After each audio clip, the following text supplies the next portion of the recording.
Sejam muito bem-vindos a mais um Pode Seplac, que é o podcast do Uniceplac. Aqui a ideia é a gente conversar com profissionais de diversas áreas para a gente aprender, para a gente ter conteúdo aqui que nós vamos saber as novidades do mercado, nós vamos saber as novidades do curso e principalmente entender os diferenciais aqui do Uniceplac. Talvez você não me conheça, mas eu sou o Sabino, muito prazer. Eu sou psicólogo e tenho um programa de saúde mental dentro das escolas, gente, coisa mais linda do mundo. Eu trabalho com adolescentes do ensino médio e eu falo muito sobre ansiedade. Me conta se seria de fato assim diferencial para você, se desde a sua adolescência você tivesse aprendido como lidar com a ansiedade, como lidar com os conflitos dentro de casa, né? A gente muitas vezes cresce em um contexto que ninguém nos explica esse universo incrível que existe dentro de nós. E aí eu quero aproveitar para te fazer essa pergunta. Você está se cuidando? Você que é aluno aí, está se matando de estudar, está empenhado, porque eu sei que você se empenha, mas você está se cuidando, se alimentando bem, cuidando da sua saúde mental. Pois é, aqui a nossa ideia é falar com profissionais e também a gente falar um pouco sobre a nossa vivência, sobre a vida, né? Trazer mais humanidade para esses professores, vocês conhecerem um pouco mais sobre o contexto de vida deles. Então, para a gente começar, hoje eu tenho aqui dois profissionais maravilhosos, dois educadores incríveis da área de enfermagem e da área da radiologia. Professora Lohane, muito obrigado pelo convite. Eu que agradeço a oportunidade de estar aqui junto com você, dentro do Pode Seplac, compartilhando um pouquinho da minha experiência, da minha vivência, enquanto professora dessa grande instituição. É isso, professor Luciano, muito obrigado pelo convite. Eu que agradeço também, muito obrigado por estar participando desse projeto grandioso e com muito orgulho de estar aqui neste momento para falar um pouco do curso, para falar da instituição, de mercado de trabalho e deixar fluir uma conversa bem legal, descontraída mesmo.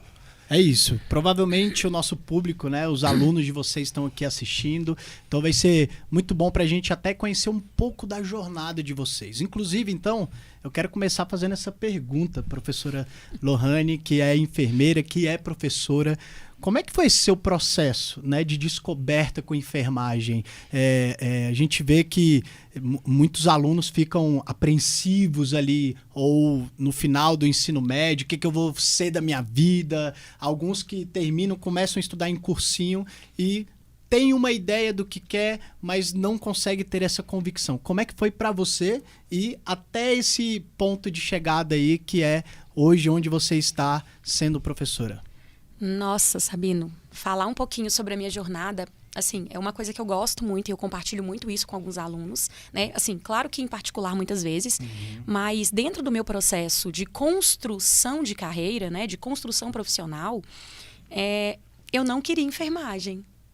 Eu gostaria muito de ter uma formação em moda, design de moda, algo dessa parte. Eu vi que você é bem chique mesmo. E aí... bem...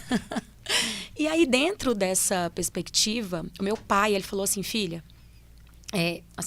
eu recebi uma bolsa de estudos para o sul do país. Uhum. E aí ele falou para mim assim, olha, você está no centro do país. É aqui onde tudo acontece. Então, a sua vida, se tiver que dar certo, vai dar certo aqui. Uhum. Aqui em Brasília, onde for, mas aqui. E aí eu iniciei essa jornada na enfermagem, porque o meu pai, ele me falava muito que as enfermeiras da Secretaria Estadual de Saúde, né, da Secretaria de Estado de Saúde do DF, eram enfermeiras que tinham, assim, um poder aquisitivo alto, uma vida financeira toda elevada. Uhum. E aí eu falei, não, pai, então tudo bem, eu vou fazer enfermagem. Lá pela metade do curso, onde eu tive contato já com a parte mais específica do próprio... da própria grade curricular da enfermagem, né? Que era voltado para a área da criança, a área da mulher, a área do adulto, do idoso, da emergência. Foi onde eu descobri ali um vínculo muito forte com as áreas de saúde da mulher, né? A parte de maternidade ali, gestação, aquela parte. A área de saúde da criança, desenvolvimento infantil. E também a parte de atenção básica, a parte de saúde da família. E dentro desse processo, assim, para mim foi algo muito importante, Porque a partir daquele momento, eu passei a pensar mais naquela área e assim, e uma área como profissão mesmo. O que eu vou fazer dentro dessa área? E você foi aluna do Uniceplac. Fui aluna do Uniceplac. Então, assim, dentro de todo esse processo, ter estudado no Uniceplac fez toda a diferença para mim. E hoje poder trabalhar lá, lecionar lá, porque desde o momento da graduação até os cenários de estágio, eu tive contato com experiências e vivências reais. Legal. Então, hoje a gente sabe que o Distrito Federal ele recebe muitos pacientes de outros lugares do Brasil. E dentro dessa perspectiva, eu visualizei, eu participei, eu vi de perto muita coisa que talvez se eu tivesse em um outro cenário não fosse possível. E como é que foi essa transição para se tornar professora? Porque lá atrás nem passava na sua cabeça, né? Uma das coisas que eu tenho gostado, inclusive, de entrevistar, né, professores aqui, é perceber isso, que como que a gente vai se descobrindo no movimento, né? Enquanto a gente vai fazendo curso, enquanto a gente vai conhecendo um pouco da logística. Como é que foi para você ser descoberta de ser professora? Essa semana eu falei para os meus alunos o seguinte, falei, gente, eu dei um trabalho para apresentar e eles estão assim, professora, eu não gosto de apresentar porque eu tenho vergonha. Eu falei assim, olha, vou contar uma história para vocês. Eu nunca quis ser professora. Eu sempre fui aquela aluna que fazia o trabalho inteiro para não ter que apresentar. E eu era o que não fazia o trabalho só para apresentar. Eu estou com ela também. Eu era o que fazia o trabalho, mas não apresentava. Para não apresentar. E aí, assim que eu me formei, eu fui trabalhar no interior de Minas Gerais, ali na parte do Vale do Jequitinhonha, então é uma área muito carente. Então ali foi onde, de fato, eu tive toda uma construção profissional muito mais humanizada. Então isso é uma característica também que eu trago muito para os meus alunos. Se de tudo que vocês puderem perder, nunca percam a humanidade, né? Porque não importa se você é sábio, se você tem inteligência. Se você não for humano, isso não vai fazer a menor diferença para o outro. Isso é um ponto que eu estava até comentando agora há pouco, que está me fazendo me apaixonar ainda mais pelo Uniceplac, porque perceber esse olhar e esse cuidado, sabe, dos professores em sempre trazer essa perspectiva para os alunos, de ter esse olhar humanizado, né? Isso é muito lindo, porque é extremamente necessário para o momento que a gente vive hoje. Então, dentro desse processo, né, assim que eu me formei, fui para o Vale do Jequitinhonha, aprendi muito, trabalhei muito lá. E trabalhei na atenção básica, que era a área que eu gostaria muito de trabalhar. E aí, quando eu sabia de tudo que estava acontecendo, eu já tinha aprendido de tudo, e aí eu voltei para casa. Eu voltei para cá. Então, quando eu voltei... Você ficou quanto tempo lá? Eu fiquei 4 anos lá. 4 anos. Quando eu voltei para casa, foi onde eu pensei assim, e agora? O que eu vou fazer da minha vida? Aí, um dia, passando na porta do Uniceplac, eu falei, vou deixar meu currículo aqui, mas... Assim, vou deixar meu currículo, né? Quem sabe um dia alguém procura por algum ex-aluno. E nesse mesmo dia, um amigo que estudou comigo me chamou para uma entrevista de emprego. Eu até pensei que fosse uma entrevista para hospital e tudo. Eu até falei, vou, mas eu já sei que eu não quero área assistencial. E nisso, ele me fez algumas perguntas. Ele falou assim comigo, Lô, eu tô precisando entender um pouquinho de SUS. E eu tenho certeza que você tem essa vivência, porque você está vindo de um município. Você pode me dar um pouco essa aula? Me dá uma aula sobre isso?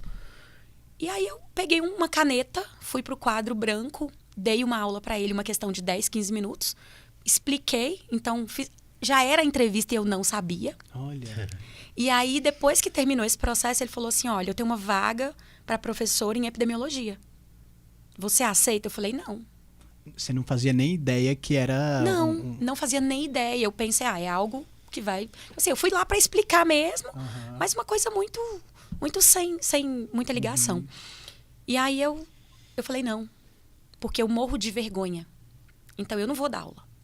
Ele falou assim, Lô, você tem conhecimento prático. E agora você acabou de me comprovar que você tem teoria. Olha. Então, eu só tenho você para esse cargo. E aí foi onde eu falei, olha... Eu vou aceitar até você conseguir outro professor. Mas isso não vai ser muito tempo, no máximo 1 mês. Nesse mesmo período, no final desse semestre, me ligaram do Uniceplac. Eu lembro assim, como se fosse hoje. Eu estava renovando a minha habilitação. E aí o RH me ligou e falou, olha, gostaria de confirmar com você uma entrevista para o Uniceplac, para professor do Uniceplac. Aí eu parei, assim, o tempo parou, Sabino, para mim. Eu falei, Uniceplac? Eu, professor? Nossa, para mim é como se eu estivesse vivenciando isso de novo. Agendei, fui lá, dei o meu melhor. E assim, não, para ir para a entrevista, tinha que levar um pendrive com a aula. Eu nunca fui uma professora que programou a aula teórica. Eu chego lá e dou aula. E aí não tinha quadro branco. Tinha que ter um pendrive. Aí eu voltei no carro, peguei um pendrive qualquer, abri com qualquer coisa. Eu lembro que tinha uma folha em branco escrito SUS. E aí eu discorri sobre isso, questão de 10 minutos. Em casa, né? E assim, eu falei, ai, ainda bem que eu sei do assunto. Legal. E tem quanto tempo? Eu já estou professora? no Uniceplac há 6 anos, se eu não me engano. 6 anos como professor. E o que tem sido assim mais... o que tem mais te surpreendido ao ser professora? Que talvez você não esperava, não queria, tinha vergonha e de repente está há 6 anos sendo professora. Nossa, para mim, assim, satisfação é trabalhar com aquelas mestres que foram as minhas professoras. Legal.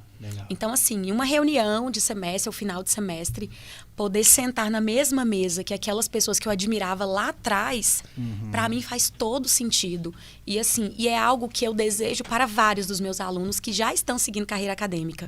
Que vocês realizem o sonho também de trabalhar com alguém que vocês admiram. Então, assim, para mim é extremamente importante esse processo de sentar com aquelas pessoas que participaram da minha formação e poder compartilhar, trocar conhecimento, sabe? Sugerir. E assim, isso para mim não tem preço. Muito bom. Existe algum sonho pessoal no quesito profissional? Assim, algo que você ainda fala, até morrer eu quero muito ainda conquistar isso, quero trabalhar nessa área. Tem algo que te encanta? Olha, eu até tinha. Então, foi uma coisa que eu me propus. Eu me propus, dentro da enfermagem, fazer tudo o que fosse possível até que eu encontrasse, de fato, a minha área de coração.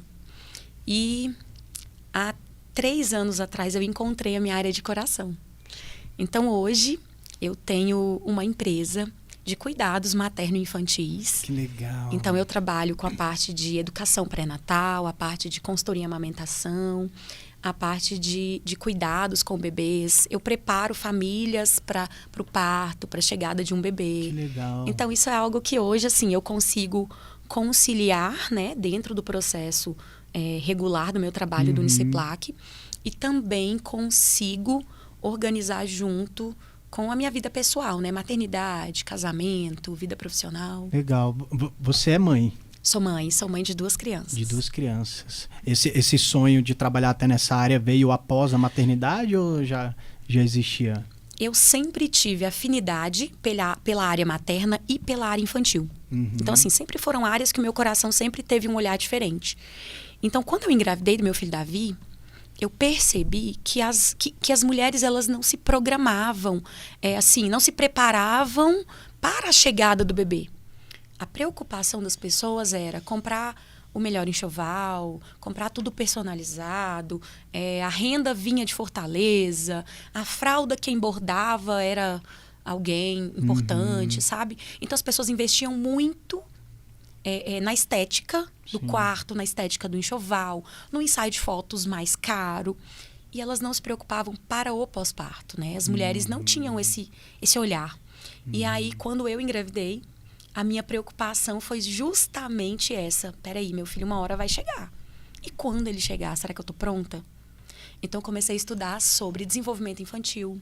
Comecei a estudar sobre processo, neurociência ligado à gestação, a parte de neurologia infantil. Então, isso foi algo, a parte de amamentação, cuidados com o bebê.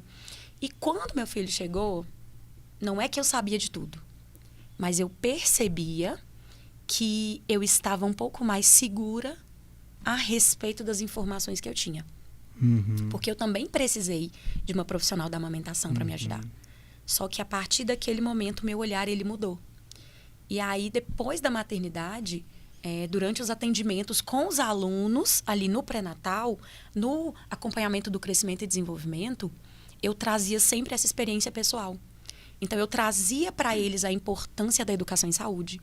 Eu trazia para eles a importância de uma boa orientação.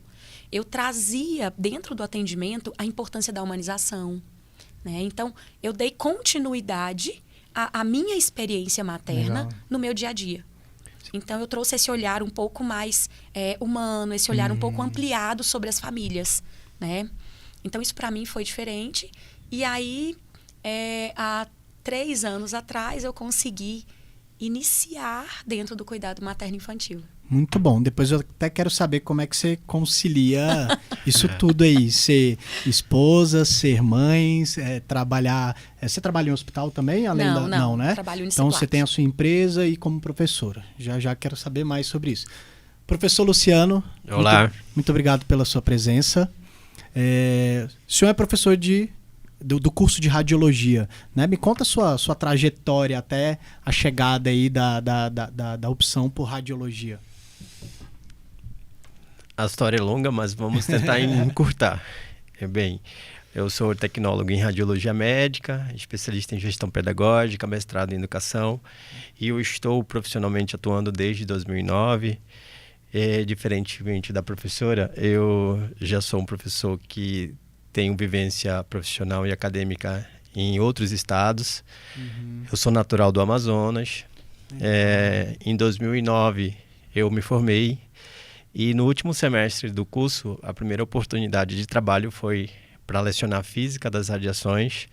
E eu me tremi nas bases porque, como a professora também, eu era o aluno que fazia toda a parte de trabalho escrito, mas corria das apresentações.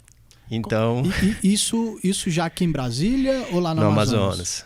Em Manaus. O que te fez vir para Brasília? Então, antes de Brasília, eu tive que voltar a Manaus depois de ter passado 7 anos em Santarém, que é o interior do Pará, trabalhando numa grande instituição. E, na verdade, eu teria que sair em 2019 para vir para Brasília para assumir um centro de diagnóstico por imagem na parte da gestão. E acabou que eu tive que passar um tempo em Manaus ainda, que ainda perdurou 1 ano e pouco, e para cuidar de coisas pessoais, familiares também. E aí eu estou completando 2 anos aqui. Quando eu cheguei em Brasília foi já para assumir um centro de diagnóstico por imagem. Acabou que não deu certo o projeto e eu fui alocado novamente dentro da área que eu estou atuando, na educação. E a minha história no Uniceplac, ela está completando 1 ano, e uma instituição que eu me senti completamente acolhido, no qual eu tenho vivência e parâmetros para fazer diferenciações com outras instituições, e uma instituição que eu me sinto muito bem, porque desde o porteiro, da coordenação, dos outros professores, eu percebo que eu estou realmente em casa. Os alunos também com um perfil bem acolhedor, o que a professora falou é verdade. A questão dos alunos, que querem trilhar a carreira acadêmica, a gente percebe isso. Os alunos que veem a gente como espelho, como uma referência, e são alunos que a gente percebe que tem um perfil que lá na frente vai dar um bom professor. Muito bom. Isso é uma diferença. Eu vejo que isso tem no Uniceplac. E o Uniceplac ele tem todo esse apoio, uma infraestrutura incrível, em si, os projetos que são desenvolvidos de pesquisa, de extensão, e a gente vê ali os alunos galgando os primeiros passos para serem excelentes profissionais, não só na área da educação, mas nas áreas técnicas mesmo. E na parte da educação, que a gente traça alguns que têm um perfil. Eu acho que a professora consegue definir isso também. Legal. E que a gente vê, e são justamente aqueles que estão ali lado a lado conosco, que mesmo, às vezes, nem sempre tendo um recurso, assim, mas estão ali corpo a corpo, doando, porque estão com sede por conhecimento, estão com sede por crescimento. E isso é muito gratificante. Só complementando aqui o que o professor disse, com relação ao processo de iniciação científica, estímulo à pesquisa, estrutura física, né, laboratório, simulação realística. Hoje, nós do Uniceplac, nós temos assim uma qualidade que poucas instituições hoje têm. Então, assim, quando o aluno ele tem o interesse em desenvolver um artigo científico, em desenvolver um projeto de extensão, nós, professores, estamos ali prontos para o apoio, prontos para dar vez, né, e dar voz àquele trabalho. Então, assim, hoje dentro do Uniceplac nós temos várias ligas acadêmicas. Então, dentro da enfermagem mesmo, nós temos várias. Nós temos desde a Liga Acadêmica da Estética até a Liga Acadêmica da Urgência e Emergência, materno-infantil, pediatria, então assim, estomas, né, feridas. Então, dentro desse processo, quando a gente olha isso institucionalmente, o Uniceplac, ele fornece para o aluno um amparo, né, e ali, digamos que uma rede técnica, uma estrutura física completa para todos os cursos. Muito bom. E existe essa interação, inclusive, entre alunos de cursos diferentes, então, né? Tipo, como tem a clínica, existe essa interação, inclusive, entre enfermagem e radiologia, não? Então, respondendo, sim, existe. Ontem mesmo, até complementando o que a professora falou, nós desenvolvemos uma ação alusiva ao Outubro Rosa.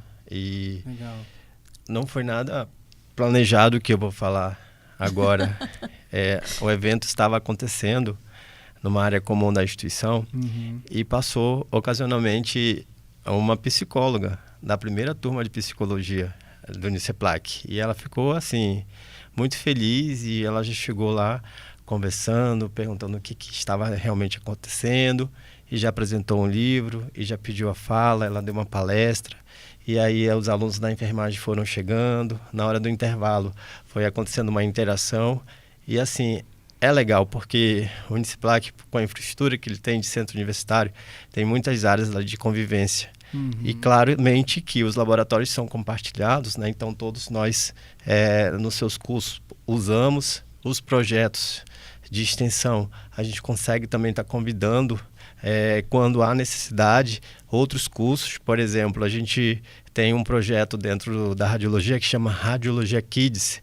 Ele vai ser, por exemplo, agora desenvolvido dentro de uma casa de apoio de crianças com câncer, que esse dia ela tem uma sede ali no Gama mesmo.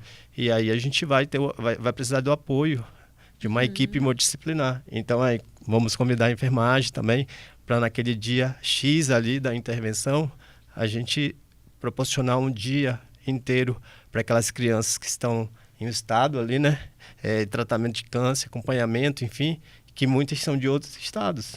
Então, uma casa que está apoiando ali, tá, mãe e filho, um processo que é bem delicado. Então, a gente está com esse projeto e aí respondendo, a gente consegue sim ter essa interação, né, de uma equipe assim multidisciplinar. Hoje, dentro do Uniceplac, nós temos um ambulatório de saúde. Então, dentro desse ambulatório, nós temos várias especialidades. Então, nós temos nutrição, nós temos educação física, nós temos psicologia, medicina, enfermagem, fisioterapia. Nós temos ainda, né, o pessoal de direito, que também presta assessoria. Então, odontologia. Então, dentro dessa perspectiva ambulatorial, a gente tem interdisciplinaridade, a gente tem atenção especializada ali de vários profissionais diante de um paciente. Então, a gente tem essa visão holística, essa visão multi, né? E isso faz bem para o profissional em formação, porque ali ele aprende a importância do trabalho em equipe. Ali ele começa a trabalhar com pequenas habilidades, né, de formação analítica, formação crítica reflexiva. Um acadêmico que ele está ali desenvolvendo uma atividade em grupo, né? Ele está trabalhando digamos que ele está trabalhando em grupo, compartilhando conhecimento, compartilhando ideias. Então, a gente consegue trazer o atendimento multidisciplinar. Isso é muito bom, porque cada vez mais a gente tem percebido, né, a necessidade de a gente tratar saúde como uma saúde integrativa, né? Não tem nada desconectado, é fisioterapia com psicologia, enfermagem, tá tudo junto, tudo alinhado ali, e cada vez mais que eu tenho convívio, eu vou aprendendo mais. Agora, no outro mês, acredito que seja 11, não estou recordando o dia específico, como vai ser no mês de novembro. A enfermagem já convidou a radiologia para a gente estar fazendo uma ação educacional mesmo, né? Tá apresentando tudo que a radiologia se insere dentro da enfermagem, a enfermagem dentro da radiologia. Ou seja, a gente vai fazer uma interação de curso, né? Então vai ser algo muito importante. E mês que vem também é comemorado o Dia Mundial da Radiologia. E assim, a gente está pensando, enquanto colegiado, fazer algumas salas interativas, justamente para a gente estar apresentando a radiologia para a universidade. E, obviamente, fazendo os outros profissionais se enxergarem dentro da radiologia, como, por exemplo, a enfermagem. Muito bom. Eu queria aproveitar que, né, a gente está já falando muito do Uniceplac e como, né, tem essas áreas integrativas. Eu queria saber um pouco mais do curso de radiologia, que entrevistei alguns professores aqui e acredito que talvez a radiologia seja que eu tenho até menos conhecimento sobre a área. Como é que é trabalhado o curso de radiologia no Uniceplac? Bem, mas antes de falar como é trabalhado a radiologia no Uniceplac, a gente tem que entender o que é a radiologia. Boa. A radiologia é uma área que estuda a radiação, né? E essa radiação ela é aplicada para fins diagnósticos, para fins terapêuticos, isso se tratando na parte médica. Mas é uma área também que se aplica na área industrial, na parte da veterinária, em outras áreas, na área de segurança, enfim. E estudar a radiologia, hoje no Brasil, pode ser por meio de um curso técnico, pode ser pelo curso tecnológico, que é um curso de 3 anos, é o que o Uniceplac oferta, ou pode ser o acadêmico que faz medicina e depois faz uma especialização em radiologia. Vamos lá. Falando agora do curso de radiologia do Uniceplac. É um curso que acontece em 3 anos, é um curso tecnológico, um curso superior. É um curso que tem uma visão bem genérica, e aí ele é voltado para a área médica, onde o aluno ele aprende a operacionalizar tecnologias para fazer exames de diagnóstico por imagem. E também tem uma outra vertente, que é a parte da terapia, onde com o uso dessa radiação, os acadêmicos vão operacionalizar tecnologias para tratar processos oncológicos. O curso também ele oferta disciplinas que vão preparar o aluno para trabalhar na parte de indústrias também, que chama-se radiologia industrial, e na parte de diagnóstico também por imagem, estende ali para a parte da veterinária e também para a parte odontológica. Cara, eu fiquei curioso na parte, por exemplo, veterinária, assim, né? Como é que é feita essa abordagem? Leva equipamento para a área? Como é que é? Então, aproveitando a mesma explicação do diagnóstico por imagem, onde nós temos tomografia, ressonância, ultrassonografia, raio-x, densitometria, a gente vai aplicar todas essas tecnologias para fins de diagnóstico veterinário. E interessante que em Brasília, isso foi algo que eu fiquei surpreso. Eu vejo que a parte da veterinária é muito, muito extensa aqui. Quando eu cheguei aqui, eu fui morar em Águas Claras. Cada morador tem pelo menos um cachorro. Verdade. E assim, a gente vê muito hospital veterinário, clínica veterinária em cada quadra.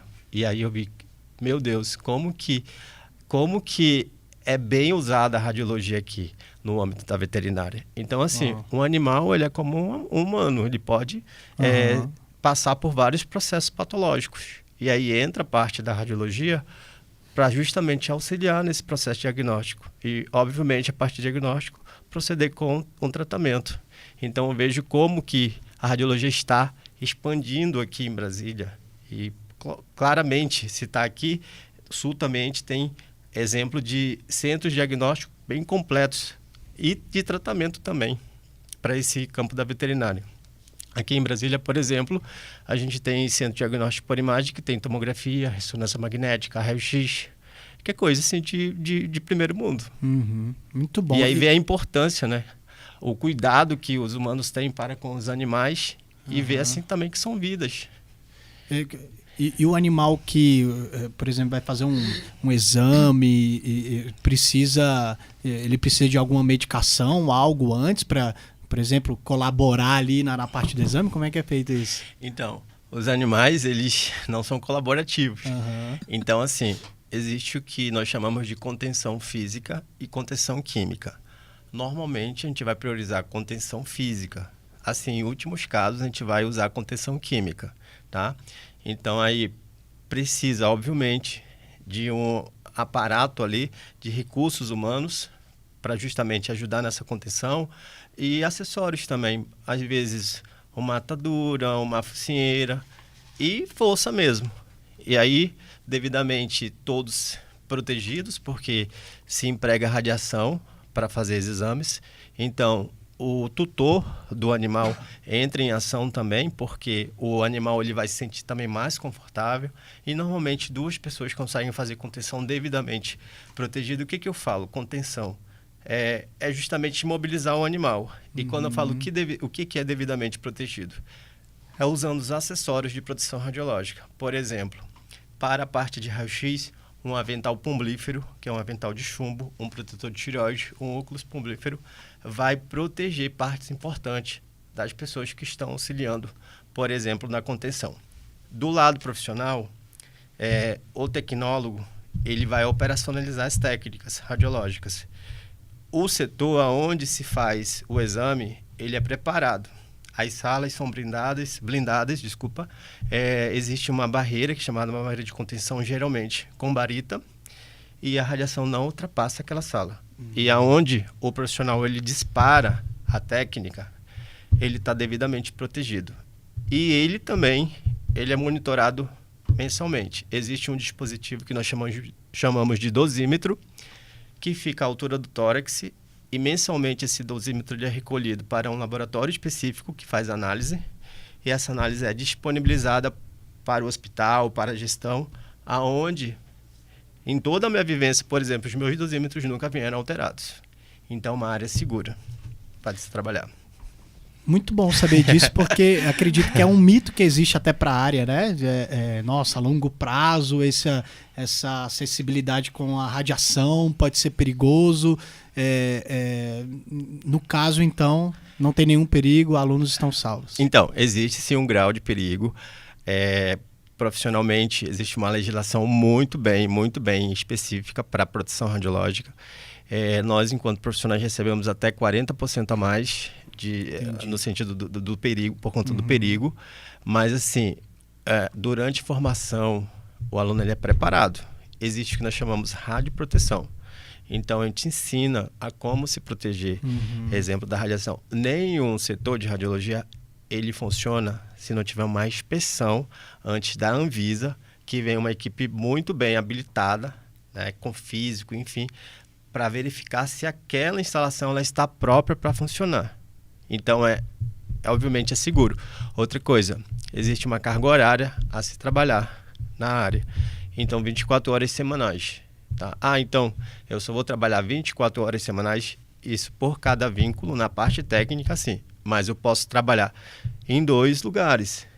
Fazer 24 horas semanal de manhã, 24 horas à tarde em outro, enfim. Para ambos os lugares eu vou estar sendo monitorado com dosímetros para aquele local e tranquilamente. Então, assim, é muito bem seguro. E existe um profissional que chama supervisor de proteção radiológica, que o tecnólogo também pode ser. E ele que faz toda a verificação desses parâmetros de segurança, desde o funcionamento dos equipamentos, desde como os profissionais estão trabalhando. Então, resumindo, é seguro.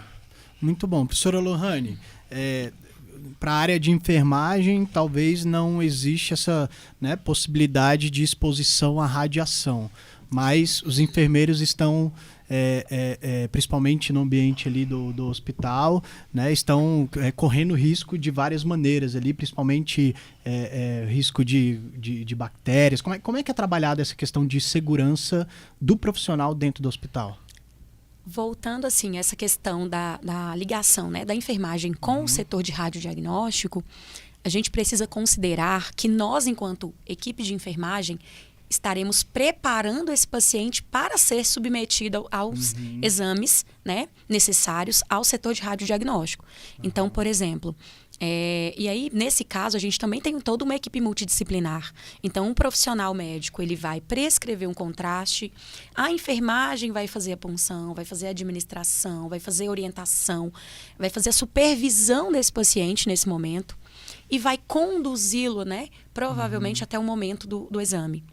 Ali dentro, dentro da sala de exame, muitas vezes um profissional de enfermagem, ele acaba dando um apoio, um auxílio mesmo, para o pessoal do setor de radiologia. Legal. Então, devidamente protegido, né? Então, quando você me pergunta assim sobre como o profissional de enfermagem ele se prepara, né, dentro ali do ambiente hospitalar contra bactérias, a gente costuma falar que assim, contra risco biológico. Vamos pensar melhor. assim, E dentro do processo de segurança do trabalhador, nós temos uma normativa, né, NR32, em que ela determina o que o enfermeiro precisa usar de EPI para a proteção. Então, a gente tem uma proteção contra gotículas, a gente tem uma proteção de contato, né? Então, contra aerosóis. Então, quando a gente olha para os níveis de proteção, o uso de luvas, né? Luvas de látex, é uma proteção para as mãos, uso de máscara, uso de gorro, uso de capote, né, ou avental, uso de propé. Então, assim, dentro da enfermagem, nós temos essa segurança profissional garantida através dos EPIs, equipamentos de proteção individual. Então, ele é individualizado, ele é único para cada paciente.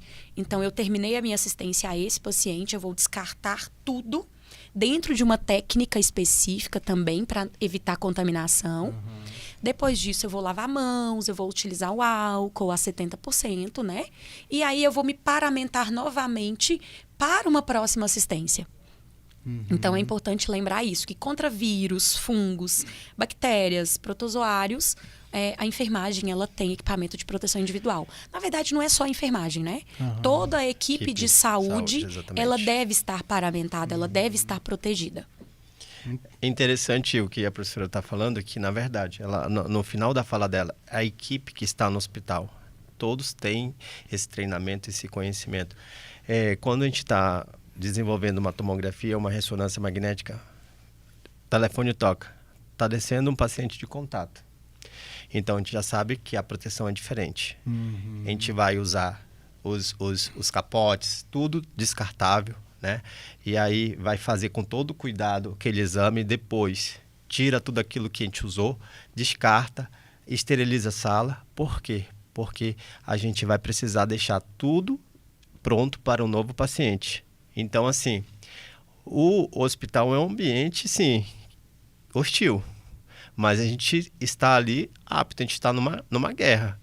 E levando em consideração essa parte da biossegurança, não é só para nos proteger, mas para os pacientes que estão no estado debilitado, uma imunidade comprometida. Então, não adianta eu usar uma luva e esquecer de tirar essa luva e com essa luva pegar no outro paciente. A gente vai estar aí só contribuindo para disseminar a infecção dentro do hospital. Então, hoje os hospitais eles tratam muito isso, redução de infecção, principalmente hospitalar.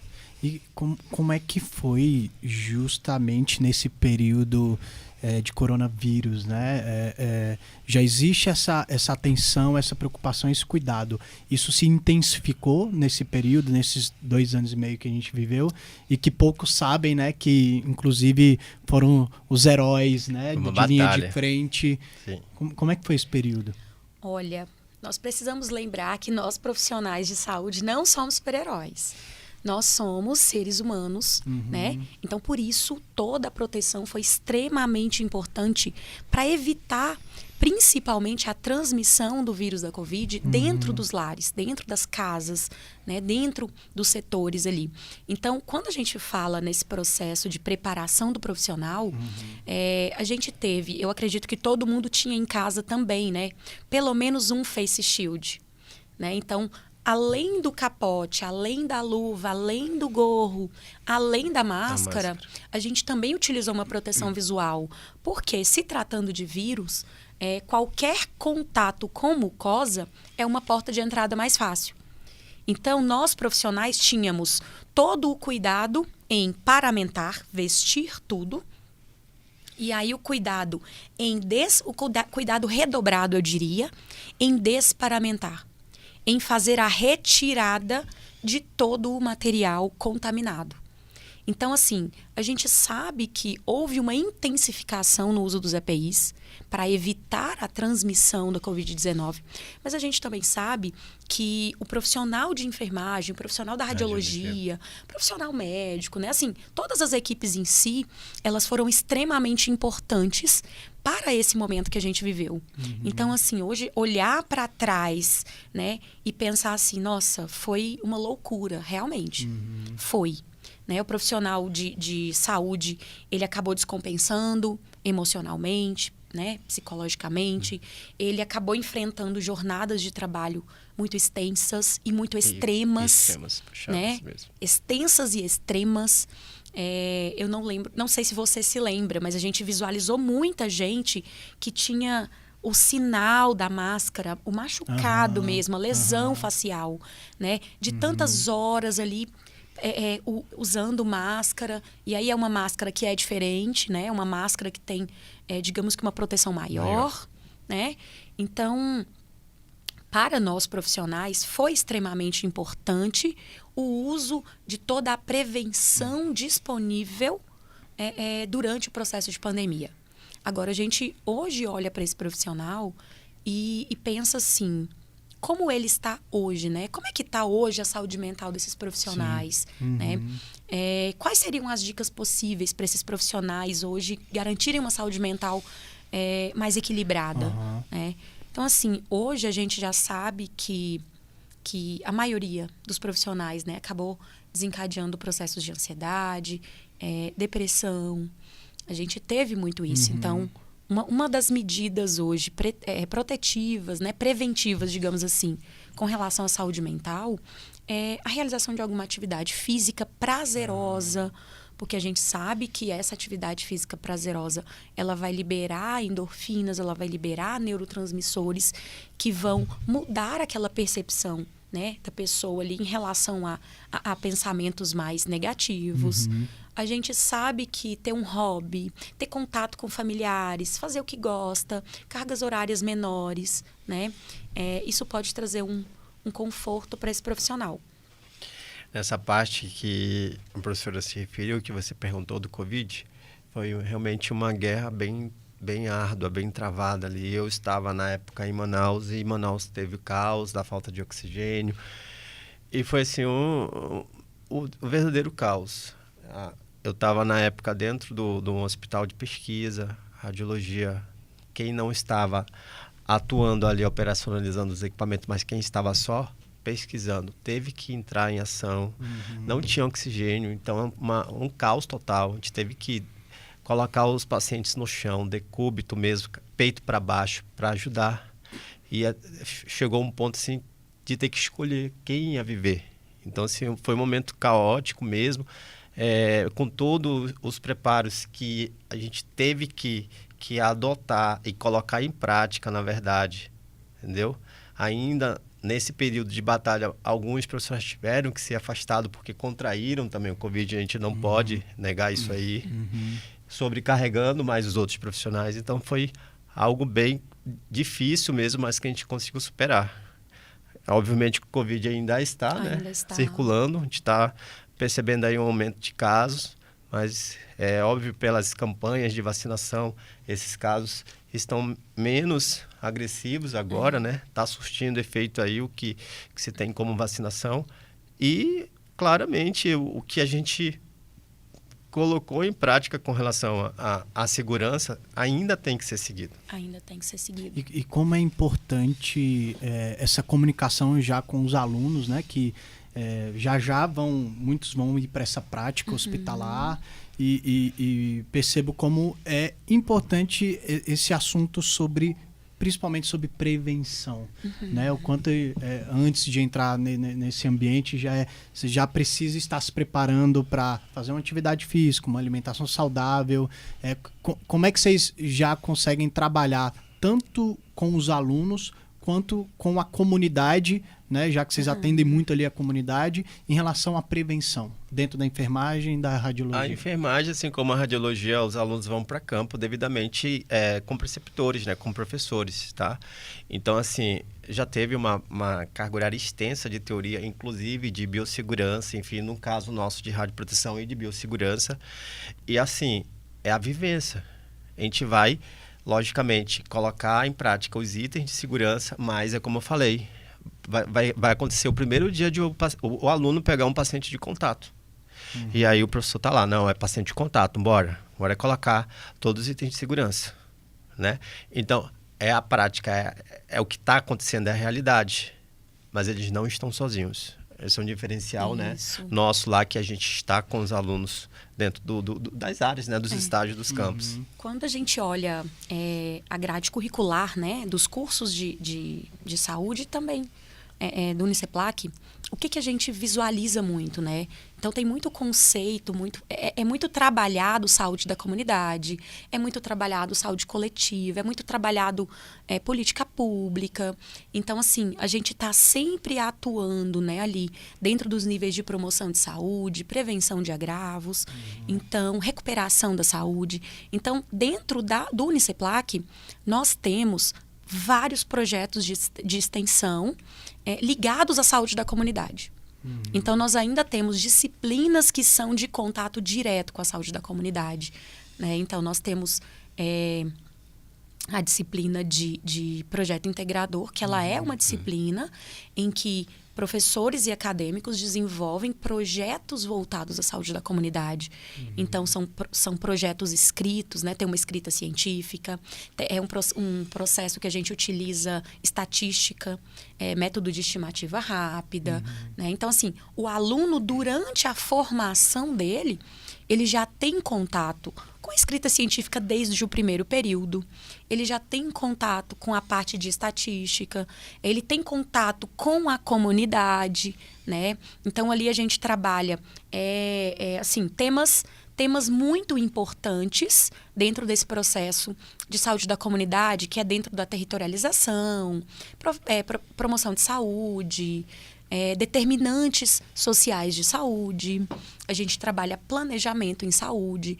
Então, tudo isso desde os primeiros períodos, para que ele chegue lá no fim do curso, já com uma base teórica e uma base prática que deixa ele pronto para o mercado de trabalho, né? Para que ele já saia da instituição com uma formação integrativa, uma formação generalista, para atuação em qualquer área que ele escolher. Muito bom. A gente ouviu aí no começo, né, você falando um pouco sobre sua empresa, o enfermeiro, principalmente o aluno dentro do Uniceplac, ele tem esse incentivo ao empreendedorismo, por exemplo, porque quando a gente escuta falar mais sobre enfermagem, né, talvez seja até a minha ignorância de achar que é mais em hospitalar. Né? Existe alguma matéria ou você trabalha isso com os alunos até que questionam sobre como você seguiu essa carreira? Vamos lá, só um pouquinho, retornando um pouquinho da história, tá?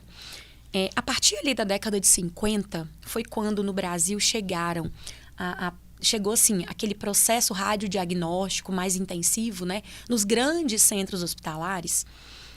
A enfermagem, ela foi uma profissão criada para que desse suporte, né, assistencial ali dentro desses hospitais, desses grandes hospitais, dessas santas casas. Então, esse perfil assistencial, ele é um perfil que ele é histórico dentro da profissão. A gente nunca vai deixar de ser assistencial.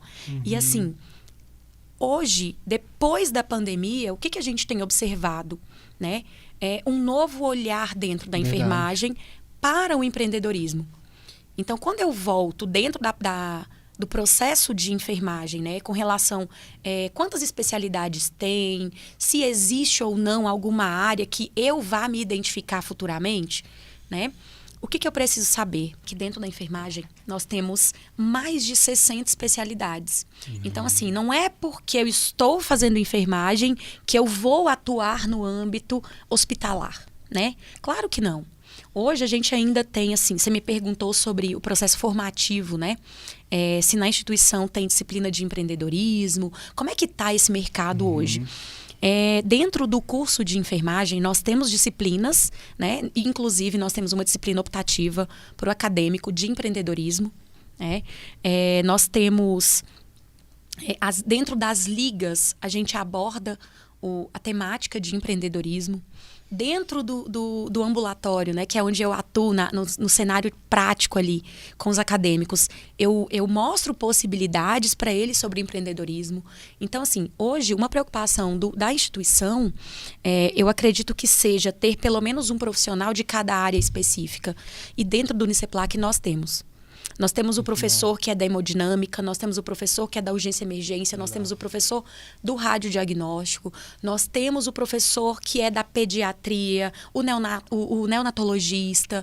Então, assim, dentro dessa formação curricular, nós temos hoje, assim, enquanto Uniceplac, enquanto grade curricular, várias disciplinas que preparam o acadêmico para o mercado de trabalho. Então, ele tem disciplinas de administração, de gestão, a gente desenvolve liderança, desenvolve gestão do acadêmico. Então, assim, dentro dos cenários ali, desde o primeiro período até o último período, a gente consegue fazer essa articulação e trazer essa pontuação para a pessoa, para o indivíduo, né? Porque a gente não nasce líder. Né? A gente pode aprender isto a cada dia, porque é uma habilidade. E dentro desse processo, hoje, se a gente fosse falar assim, sobre formação, né? O que é importante para esse profissional que está se formando hoje, que vai entrar no mercado amanhã? Então, algumas habilidades já são necessárias. Então, antes, a gente precisava daquela formação, digamos que tarefeira, assistencialista, né? Hoje, não. Hoje, o mercado, ele busca um profissional que tenha inteligência emocional, um profissional que saiba trabalhar em equipe, um profissional que ele consiga resolver problemas complexos, um profissional que ele traga inovação, sabe? Então, assim, dentro de várias habilidades, nós trabalhamos esse processo de formação. E, claro, são muitas habilidades, né? É porque as que eu lembrei agora são essas. Mas, a gente traz profissionais com habilidades de comunicação, né? Porque a mensagem que eu emito, ela precisa ser compreendida, né? Entre todos, entre toda a equipe. Então, isso para nós é bastante importante enquanto formação, enquanto formação profissional. E é tão importante, porque ainda mais trabalhando numa dinâmica como, por exemplo, o hospital. Eu cito o hospital, que eu tenho uma namorada que é enfermeira, inclusive, meu bem, um beijo pra você. Ela vai estar, sem dúvida, ouvindo aqui esse podcast, que ontem eu estava conversando com ela, me conta um pouco mais sobre a realidade e tal, e como é importante, né, se aprender a desenvolver o seu emocional, aprender a habilidade de conversar tanto com o paciente. Às vezes o paciente que chega estressado, não tá nem aí para você, ele é grosso, ele não te responde bem. Às vezes a própria equipe ali, né, talvez pelo ambiente estressado, às vezes não sabe se comunicar da melhor forma e leva para o lado pessoal.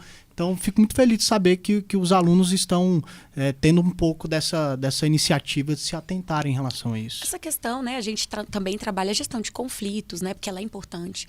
E assim, uma área que eu sou apaixonada é esse processo do empreendedorismo, né? Então, dentro dessa parte, eu trabalho muito isso dentro do ambulatório. Então, eu estou sempre mostrando novas possibilidades dentro da enfermagem. Porque o empreendedorismo, ele está em todas as áreas.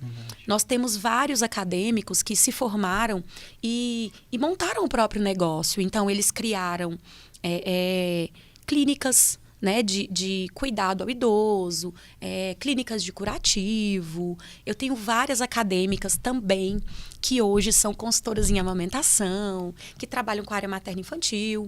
São, assim, hoje a gente tem um mercado na enfermagem muito amplo, né? E a cada dia essa necessidade ela vai aumentar, porque a gente sabe que a população está envelhecendo, a gente sabe que é um mercado que a gente vai ter, de certa forma, empregabilidade, retorno financeiro, né? E dentro do empreendedorismo, é como se você valorizasse um pouco mais o valor da sua hora, sabe? O valor da sua jornada. E eu acredito que isso seja bem importante para a formação dos novos profissionais. Muito bom. A maioria do público da enfermagem, dos alunos, são mulheres? Hoje o nosso perfil, ele é um perfil em que a maioria, sim, é mulher, né? Mas eu tenho turmas que tem muitos homens, assim, muitos, digamos, em torno de 5, 6, né? Dentro de um grupo de 40 mulheres, 30 mulheres, né? Então é um número feminino mais elevado do que o masculino, sim. Então eu queria, inclusive, né, fazer essa pergunta já até mais pessoal. De repente tem alunos que estão assistindo, alunas principalmente, que são mães, que estão nessa jornada entre o cuidado de casa, o cuidado com o estudo, a preocupação profissional. Como é que tem sido para você, professor, gerenciar essas várias áreas na sua vida? Olha, nós mulheres, ao contrário dos homens, conseguimos fazer muitas coisas ao mesmo tempo. Isso é verdade. Né? Mas, quando a gente para um pouquinho e pensa sobre a mulher profissional, a mulher mãe, a mulher esposa, né? A gente acaba confrontando, sim, algum momento, só que é importante lembrar que existe também um processo social por trás disso, né? Então, se você parar para pensar, a sua avó, ela não trabalhava fora. A sua mãe talvez trabalhasse. Mas a sua avó abominava o fato de ter que ir para o mercado de trabalho, que aquilo era a função do homem, que aquilo era isso, era aquilo. Né? Então, hoje, dentro desse novo olhar que a gente tem aí, o momento quando a mulher se torna mãe, ela perde um pouco da identidade dela. Então, retorno ao trabalho, ter uma direção profissional, conseguir fazer o que gosta, é extremamente importante. Até para recuperar esse processo de autoimagem, né? E assim, e dentro desse gerenciamento, eu consigo organizar tudo, desde que a minha prioridade, que são os meus filhos e a minha família, né? O meu esposo, eles estejam assistidos, né? Então, assim, é claro que eu reduzi uma carga horária porque 2 crianças demandam, né? Demanda atenção, demanda cuidado. A empresa também demanda cuidado. Só que, o que eu percebo? Que a instituição, ela também me apoia nessa questão. Então, eu consigo fazer o gerenciamento da minha carga horária, a depender da minha necessidade, né? Porque eu fazia 40, hoje eu faço 30 porque eu reduzi, porque eu preciso tocar a empresa, preciso cuidar das crianças, preciso dar atenção para o esposo. Então, hoje, olhar isso e, assim, as minhas alunas que também têm filhos, que deixa filho em casa, que vai para a graduação, que deixa o esposo em casa, eu sempre falo com elas assim, olha, vamos valorizar o momento que a gente está junto, porque eu sei o que eu deixei. E você sabe do que você abriu mão. Então, vamos otimizar o tempo. Então, a tendência não é gastar tempo à toa. A tendência é o que eu posso fazer para que esse tempo, aqui dentro da instituição, seja de qualidade, para que eu não fique aqui enquanto os meus filhos, o meu esposo, a minha família está lá. Então, é algo que eu trago muito para elas, né? Então, assim, como é gerenciar isso tudo? É complexo. Não vou te falar assim, é fácil, porque não é, né? Porque as demandas acadêmicas, elas são grandes.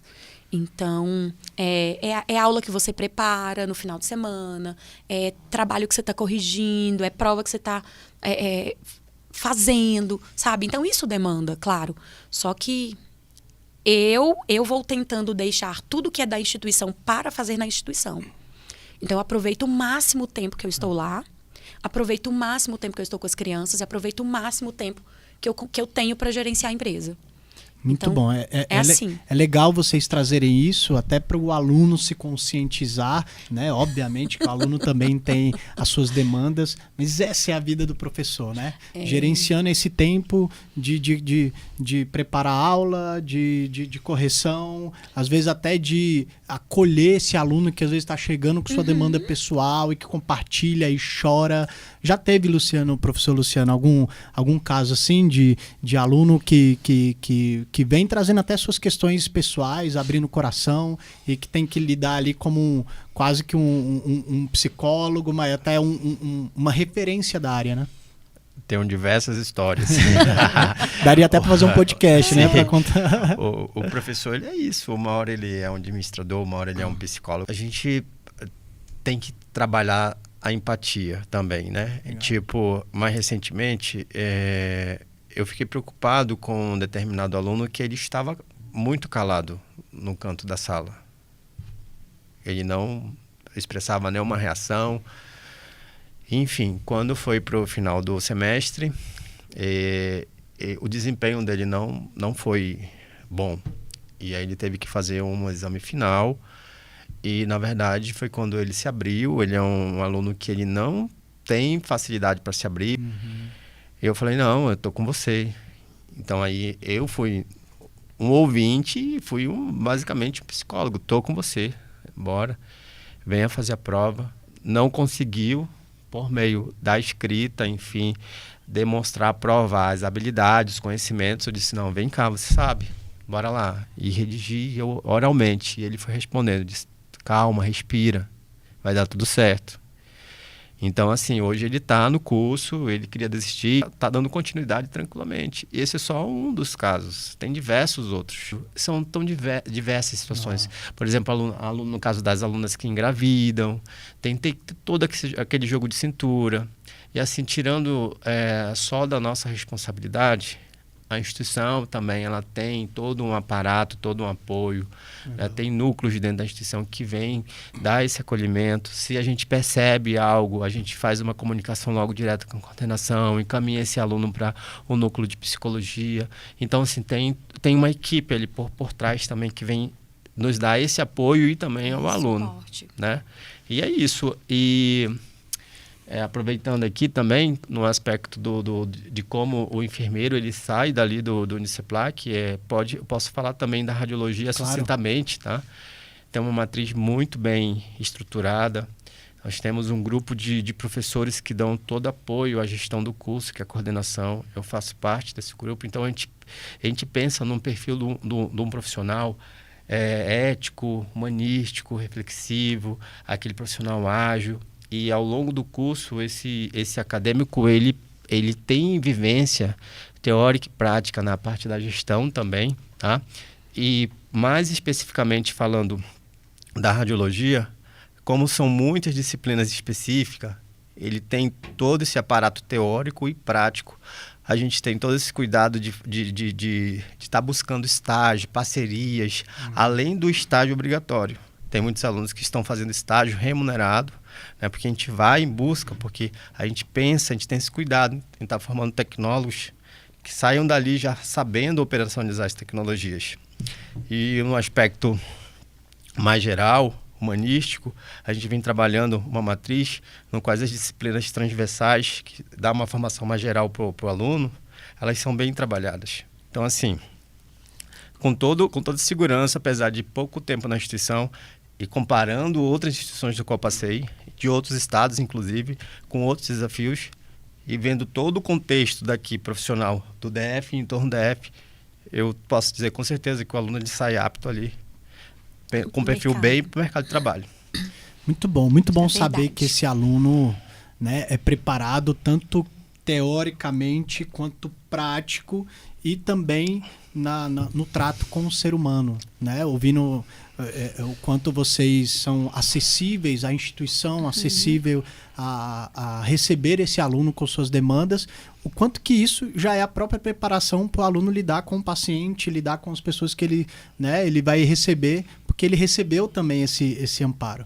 E aí, falando sobre isso, eu acredito demais que uma forma de devolutiva até, né, desse aluno que está percebendo todo esse amparo, toda essa preocupação da universidade em levar a sério o preparo do profissional, eu acredito demais que uma forma de você devolver isso e também se preparar é se preparando para o ENAD. A gente sabe que, né, muitos alunos, às vezes, por conta da demanda, das matérias que tem, dos estudos, muitas vezes deixa de dar uma atenção especial para o ENAD. E eu queria que vocês, né, trouxessem uma mensagem para os alunos de vocês, para os enadeandos que estão nesse caminho. Por que é importante fazer o ENAD? Eu posso começar? Pode, sim, professor. O ENAD é uma avaliação externa, né? Vem do INEP, Ministério da Educação, e é uma avaliação que ela acontece em ciclos. E assim, a gente tem uma estrutura curricular que não prepara o aluno para o ENAD, mas prepara o aluno para a vida profissional. E automaticamente o ENAD vai sair. Legal. Então, como a teoria e a prática elas andam juntas, como a gente consegue interagir esse aluno com a comunidade, com o hospital e vários outros eixos e áreas, enfim, o ENAD ele se torna mais fluido ali, sai. Obviamente que tem sim uma preparação, né? A gente adota dentro da instituição metodologias no qual basicamente faz esse aluno enxergar de forma meio holística instrumentos avaliativos concernente ao modelo de questão, ao modelo de prova que o ENAD, o ENAD aplica, enfim. Mas a gente não deixa engessado, a gente não deixa aquele aluno tenso, né? Porque, na verdade, o aluno ele está sendo preparado para a vida dele profissional. Então, isso aí flui. A prova naquele dia lá, marcado, que inclusive vai ser em novembro, né, professora? Novembro. Eles vão se deparar com uma prova, um modelo qual a instituição ela já usa desde o início. Então, um aluno ele entra, geralmente é um aluno que... o nosso perfil de aluno é um perfil novo, né? São alunos que saem do ensino médio, já entram logo para a faculdade. Então, a gente começa toda uma preparação, até porque o nível é diferente, né? Então, assim, o que eu quero dizer com relação ao ENAD, o aluno, sim, é importante ele se dedicar ao estudo. Porque hoje, com relação ao ENAD, eu vejo que as próprias empresas, eles usam, exemplo, até um instrumento do ENAD para estar avaliando numa entrevista de emprego. Elas estão também, assim, pegando, por exemplo, os conceitos dos cursos. É uma enfermeira formada lá pelo Uniceplac, tem um ENAD 5. É um tecnólogo em radiologia formado pelo Uniceplac, tem um ENAD 5. Se tem outro concorrente lá que foi formado em uma outra instituição que tem um ENAD 2, o que ele vai fazer? Vai contratar quem tem uma melhor preparação. Então, a gente está preparando o aluno, com certeza, para a vida. Muito bom. Professora? O ENAD, só assim, entendendo melhor o que é, né? É o exame nacional que mede o desempenho dos estudantes. Mas os estudantes do ensino superior, né? Das instituições. E o ENAD, ele acontece todos os anos. Só que, para cada curso, né, ele tem um período específico. Então, ele acontece, por exemplo, para a enfermagem, a cada 3 anos. Então, quando eu paro para fazer essa reflexão sobre a importância do ENAD, o ENAD, ele mede a instituição, ele avalia, né, ele avalia a instituição. Ele avalia se a instituição ela cumpre com o currículo que ela disse que tem, né? Então, aquele aluno ele tem uma formação analítica, reflexiva, avaliativa, uma formação prática. Então, como que funciona isso? O professor Luciano falou sobre o modelo de provas que a gente tem na instituição. Então, desde o início, o aluno ele já vivencia e ele experiencia uma avaliação mais digamos que próxima da realidade externa, já no momento que ele for um profissional. Então, a nossa prova, ela é uma prova que ela é contextualizada, ela requer interpretação de texto, ela requer uma escrita, né? Uma escrita boa, então requer leitura dos acadêmicos. Então, se você parar para pensar nisso, a gente prepara o aluno para um concurso público, para uma residência, para uma entrevista hospitalar.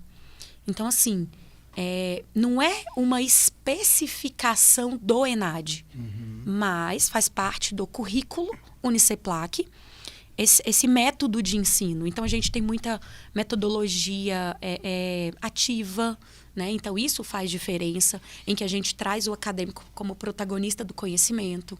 Então, assim, quando você fala para mim uma mensagem para o acadêmico, né? Se a gente parar para pensar, nós estamos ali contribuindo com o conhecimento deles e eles estão construindo a base de conhecimento que eles têm. Então, se eu parar para pensar assim, eu tenho esse conhecimento, o que eu faço com esse conhecimento depois que eu adquiro o conhecimento? Eu compartilho o conhecimento. Então, o aluno, ele pode sim compartilhar esse conhecimento aprendido aí durante anos de graduação no dia da realização da prova do ENAD. Então, assim, nada mais importante do que eu colocar o meu conhecimento à prova. Mas é eu colocar o meu conhecimento à prova lembrando que foram anos de formação, foram anos de preparação, né? Eu quem construí esse currículo, amanhã o peso desse currículo ele é meu, ele já não é mais institucional. Agora, claro que uma nota 5 para o acadêmico a nível de mercado de trabalho faz toda a diferença. Toda a diferença. Agora, para o Uniceplac, demonstra que cada vez mais nós estamos preocupados com a formação. Nós estamos preocupados com a estrutura física, estrutura de laboratório, que esse nosso aluno tem, que esse nosso aluno é preparado. Então, assim, hoje nós temos... Você vai lá visitar a gente, né? Vou, claro. Eu tô a fim de me matricular. Vamos fazer já. um tour no Uniceplac. Eu tô a fim de me matricular e eu quero dizer o seguinte para você que é aluno.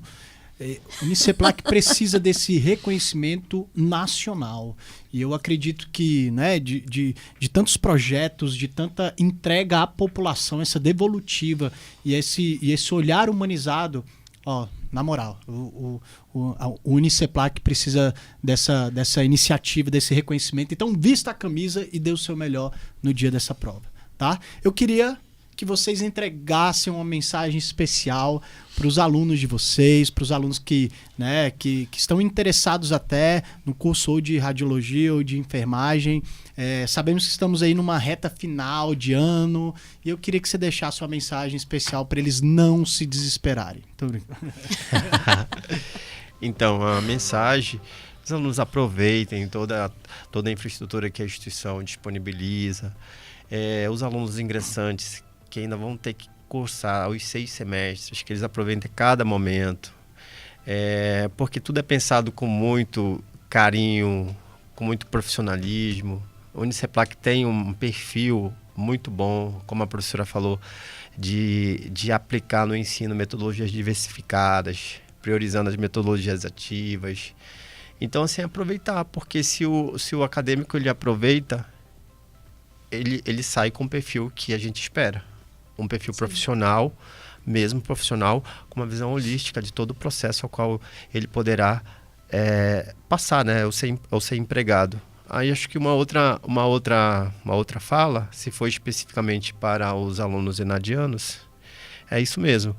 Irem tranquilamente para a prova e vai ser a hora de brilhar, de fazer uma prova que não vai ser algo de um outro mundo, algo que eles nunca tenham visto, porque eles estão sendo preparados não só para essa prova, mas para o mercado de trabalho.